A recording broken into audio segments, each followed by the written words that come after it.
big purchase announced this past week where Jeff Bezos dropping the bag, acquiring MGM, which had been shopped for a while, for $8.45 billion. Dave, I mean, holy shit. MGM getting that at this point seems kind of crazy, especially knowing that they had been shopped a bit. What was your reaction to this news? Yeah, well, because we had within a week prior, we had gotten word that Amazon was in talks. Then it seemed to close pretty soon after that. Um, yeah, on one hand, I think it makes sense on Amazon's angle, but I think a lot of people, relatively speaking, are a little struck by like the dollar amount, as it were, because you just think about like other acquisitions. Like this comes down as Amazon's second uh, priciest acquisition after Whole Foods, meaning it's substantially more expensive than what they paid for Twitch, for example. This is more than double what Disney paid for Lucasfilm almost 10 years ago now. Like Crazy. the numbers are going up. We were Yep. pumping those numbers up, as McConaughey would say. And in the case of an Apple or an Amazon, the numbers really do not matter because these companies have tens of billions of dollars of straight cash just on hand, Mhm. ready to be spent. So, yeah, MGM getting out of the game.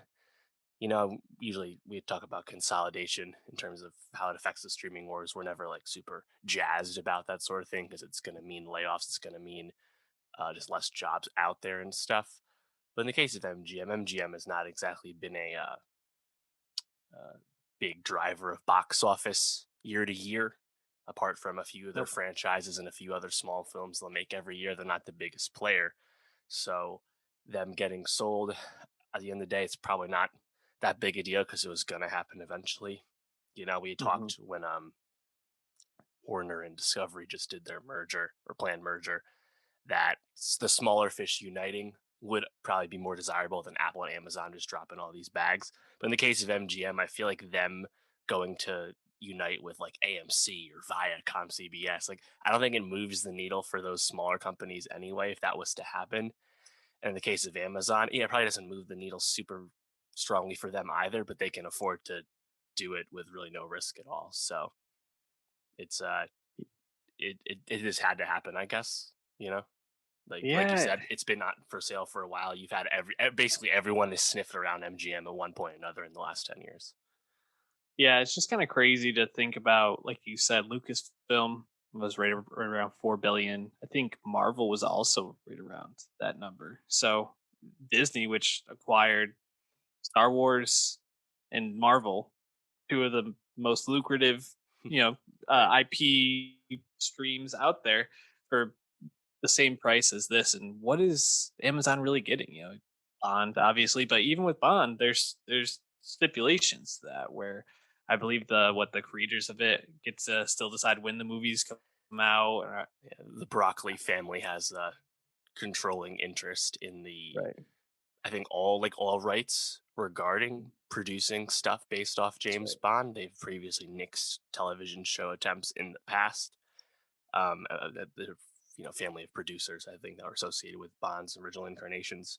But and that's actually why I was kind of happy to see this because like oh well the Broccoli family will ensure that No Time to Die Mhm. of course, but also future James Bond films will continue to release in theaters and not just get dropped in Amazon Prime. So like my Right. biggest concerns are probably not any anywhere remotely possible, right? And in Yeah. the case of the Broccoli family, why on earth would they ever sell and these rights to Amazon? Mhm. It's the same way like Sony will never sell Spider-Man film rights to Marvel because there's no reason to cut off the never-ending supply of future money, right? So Yep. Bond in the theaters is safe, so I'm all cool with that. But you're right, like that's the big jewel here, and there are asterisks associated with what Amazon gets to do with it.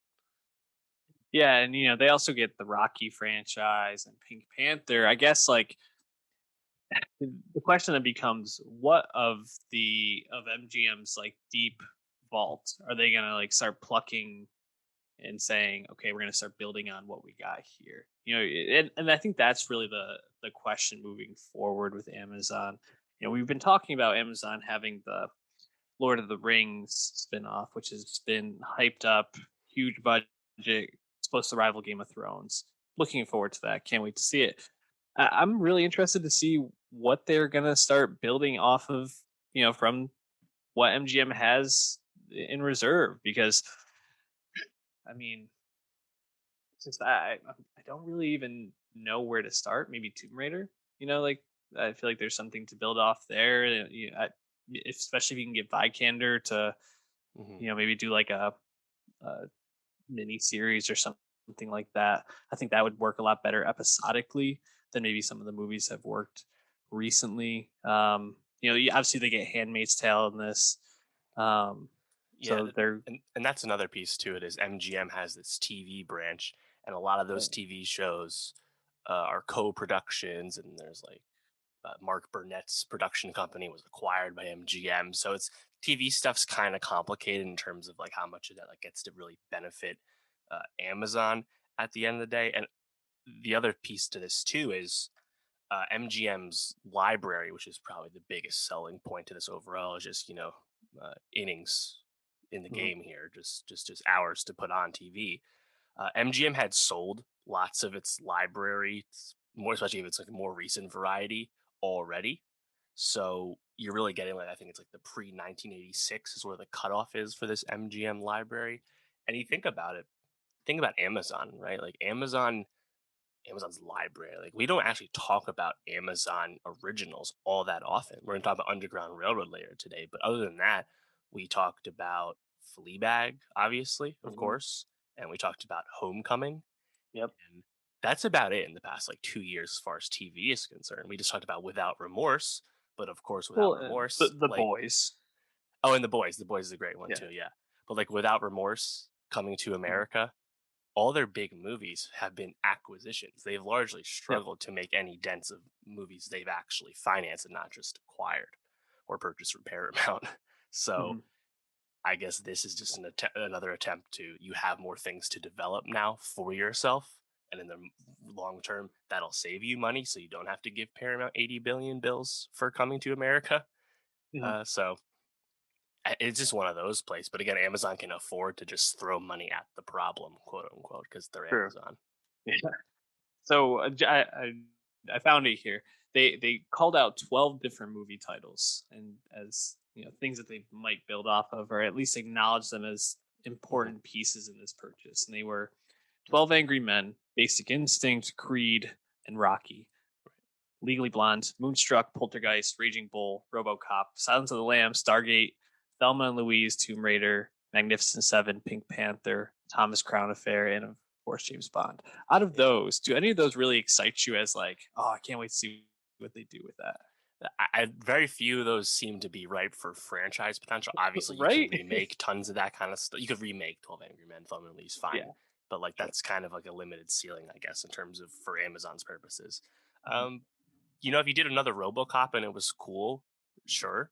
Like I remember the RoboCop from with Joel Kinnaman wasn't very good, but like RoboCop's had many failed reinventions before, but that one at least has potential as a franchise, Maybe quote in like a unquote. Black Mirror way, I could see. Right. But yeah, I mean, a lot of I like don't know. none of this is like hot IP really, apart from Yeah. Rocky, Creed, and Bond.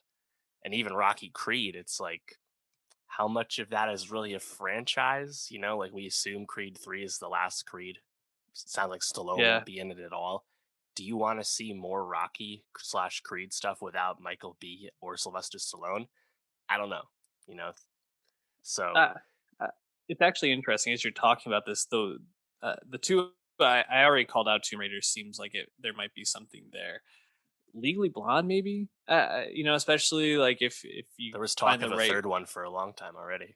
Yeah, I don't know if it can be centered around Reese anymore, but maybe you get Reese as like a mentor to someone, and you're centering around someone younger.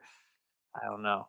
Like just nothing here really stands out. Silence of the Lambs, I guess, if you can get the right person to do maybe like a prequel or they Mhm. did something like that actually. I think right, isn't that Yeah, on Fox right Clarice, now? Yeah, the TV show. Yeah, I mean Poltergeist. I guess yeah, you could try and make Blumhouse esque horror movies for yeah, low cost, but like I think you still need a lot of creative juice to really make any of these reinventions or reboots work. Obviously, and Amazon hasn't really shown a good deal about that. Well, like again, their best original stuff has been auteur driven, whether it's Esmail or Phoebe Waller Bridge or what have you. So And like, the Lord of the Rings, 500 million just to have the privilege of then spending hundreds of millions more to make the show was already another example of this. Amazon just using their financial might to take this over. Because again, they have a different angle to this, like the way Apple does streaming wars. They just want you to Mhm. be in on Prime so that you can buy more shit from them, Yeah. and Prime Video is just another means to an end for this. And they kind of spoke about their investor call about like the percentage of Prime subscribers that also watch Prime Video and how if they can increase that, keeps people subscribed. You can figure out all the connections, but yeah, a lot of remains to be seen, I would say, in terms of the MGM specifics having much of an impact on Prime Video in the short term. Yeah. For sure. We'll be talking about this as we hear more